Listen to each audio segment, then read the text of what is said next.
Señora Franco. Gracias, señora presidenta. Señora consejera, el año pasado en París se celebró la 21ª Cumbre del Cambio Climático, la conocida como COP21, la conferencia de las partes organizada por la ONU. En esta conferencia se llegó a un acuerdo de mínimo, desde algunos puntos de vista, donde 192 países acordaron no incrementar la temperatura media del planeta en 2100 por encima de los 2 grados respecto a los niveles preindustriales. Este acuerdo fue un acuerdo histórico, pero que finalmente ha entrado en vigor el 4 de noviembre. Finalmente, de los 192 países, le han ratificado hasta el momento 100. Hoy, precisamente, se está celebrando la segunda cumbre o la conferencia también de las partes, pero en Marrakech, la conocida como COP22, donde hay más de 20.000 personas que se están intentando poner de acuerdo para finalmente plasmar ese acuerdo de la COP21 en un reglamento explícito que nos permita desarrollar el acuerdo de la cumbre de París. El quid de la cuestión está en que los países más ricos tienen que pagar unos 100 millones de dólares anuales a los países más pobres para que puedan adaptarse al cambio climático. Por eso no es casualidad que la cumbre del COP21 se esté celebrando en África, porque va a ser uno de los continentes más afectados por el cambio climático. El año 2016 se está convirtiendo en uno de los más calurosos que tenemos registrados en 137 años, lo que nos indica que efectivamente el cambio climático ya es una realidad que se plasma en el terreno. Y la pregunta es cómo va a contribuir Andalucía en los compromisos que tiene España a nivel global para frenar el calentamiento global y poner freno a la emisión de los gases de efecto invernadero. Esperamos que el 18 de noviembre, que es cuando finaliza la cumbre de Marrakech, los países allí reunidos tengan altura de mira y se adapten a las necesidades que tiene el planeta, una necesidad especialmente acuciante para Andalucía, que, como decía el quinto informe del Plan Intergubernamental del Cambio Climático de las Naciones Unidas, Andalucía va a ser una de las regiones más vulnerables al cambio climático. Por tanto, si hablamos del sector agrario, que supone un gran impacto en la economía de Andalucía y que es uno de los motores que genera empleo, estamos hablando de un reto que tenemos que adaptarnos sí o sí si realmente queremos tener un futuro cierto. Si no se produce esa adaptación a tiempo, las consecuencias económicas, sociales y ambientales podrían ser devastadoras para Andalucía, porque el sector agrario no solamente nos abastece de productos alimenticios a nosotros y al resto de Europa, sino que además crea bienes, servicios y, por supuesto, crea empleo. Usted ha hecho un breve repaso sobre las consecuencias que tendría el cambio climático sobre los efectos del sector agrario, y hay un informe de la Comisión Europea que alertaba que durante el periodo 2070-2100 la temperatura se va a incrementar 4 grados centígrados, habrá un descenso de las precipitaciones de un 25%, lo que va a llevar directamente a una reducción de las cosechas de hasta un 30%, algo que es totalmente desastroso para nuestra economía y para el medio ambiente. Habrá un agravamiento de problemas como la desertización, la erosión, la salinización, la incidencia de los incendios, las plagas, las enfermedades. También se producirán acontecimientos extremos como las inundaciones, las tormentas de granizo. En definitiva, la adaptación del sector agrario al cambio climático es esencial para fomentar la seguridad alimentaria, para mitigar la pobreza y para hacer una gestión sostenible y una conservación de los recursos naturales. Creo, señora consejera, que tenemos que hacer algo de lo que decía la FAO, la Organización de las Naciones Unidas para la Alimentación y la Agricultura. Tenemos que aplicar una agricultura climáticamente inteligente, que consiste básicamente en incrementar de manera sostenible la productividad y la resiliencia y adaptación al cambio climático, pero eliminando los gases de efecto invernadero y fortaleciendo los logros y metas de desarrollo y, sobre todo, la seguridad alimentaria.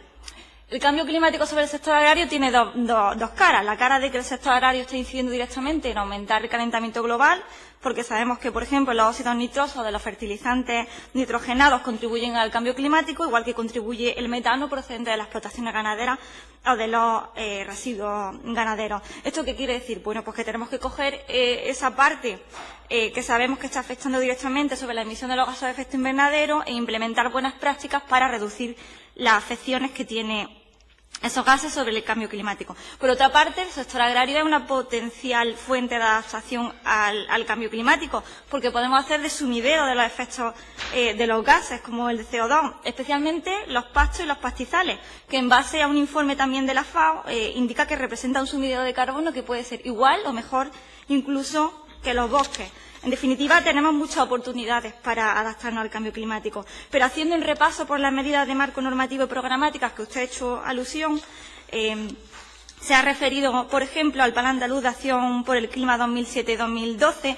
Efectivamente, este plan se desarrolló dentro de la Estrategia Andaluza de Cambio Climático y tenía entre sus objetivos la reducción del 19% de las emisiones de 2012 respecto a 2004, algo que nos parece evidente, puesto que si vemos el periodo de tiempo, en los años de la crisis redujeron las empresas que eran potencialmente contaminantes y este objetivo era fácilmente alcanzable. Otro de los objetivos del Plan de Acción por el Clima era hacer de sumidero, que Andalucía fuera un sumidero, y en este aspecto el sector agrario tiene mucho que decir.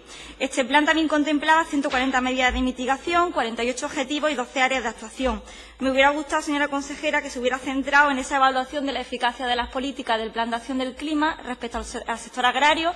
Este plan contemplaba una serie de indicadores y objetivos que me gustaría que si tiene los datos, que hiciera una referencia a la evaluación de la eficacia que han tenido esos objetivos, esas medidas sobre el sector agrario.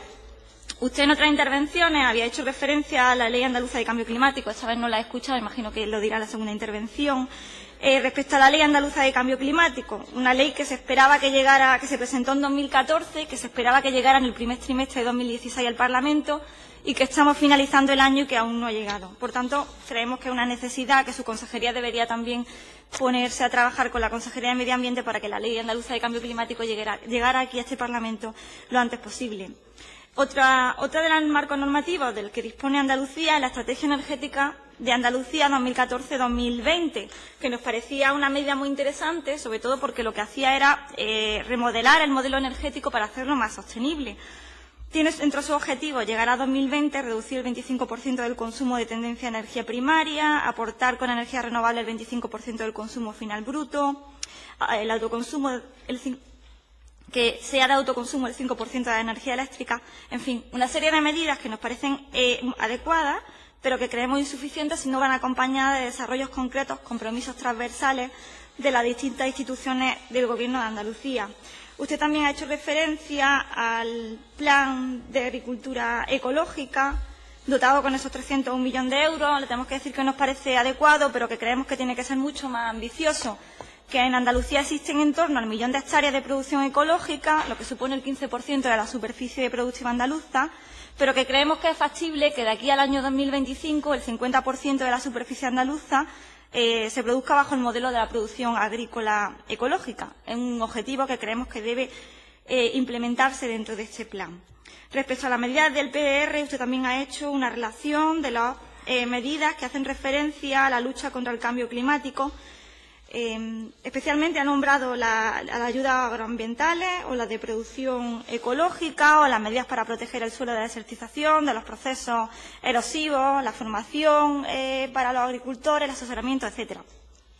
Un conjunto de medidas que entendemos que estaban dentro de la prioridad 5 del PDR y que son objetivos que se ajustan a lo que decía la Agencia Europea relativo al cambio climático. Lo que nos preocupa del PDR es cómo finalmente se va a plasmar, se va a ejecutar sobre el terreno. Si las medidas hechas que están en el PDR al final realmente tienen eficacia sobre el territorio de Andalucía, porque estamos viendo muchas veces que en la teoría se están formulando iniciativas o líneas de fomento, de ayuda, que son teóricamente muy buenas, pero que luego habrá que ver o evaluar su eficacia sobre el terreno. Por otra parte, nos preocupa luego finalmente el grado de ejecución que tenga el PDR en cuanto a estas medidas. En definitiva, lo que creemos, señora consejera, es que la Consejería de Agricultura... Señoría, vaya concluyendo. Concluyo, señora presidenta. La Consejería debería estar trabajando en la detección y evaluación de aquellas medidas de mitigación y adaptación al cambio climático que sean lo más efectivas posibles para prevenir la crisis a la que nos enfrentamos si no conseguimos adaptarnos a tiempo. Usted ha hecho un recorrido por las estrategias, planes y programas que tiene el Gobierno de Andalucía y que ha implementado desde el año 2002 y nos gustaría que en su segunda intervención hiciera un análisis mucho más profundo de la eficacia de esas políticas y la evaluación de los indicadores y medidas que se han llevado a cabo. Gracias. Muchas gracias, señoría. Continuamos con el grupo de posicionamiento de grupo y para ello le damos la palabra al portavoz del Grupo Parlamentario Socialista, señor Millán. Señoría, tiene la palabra.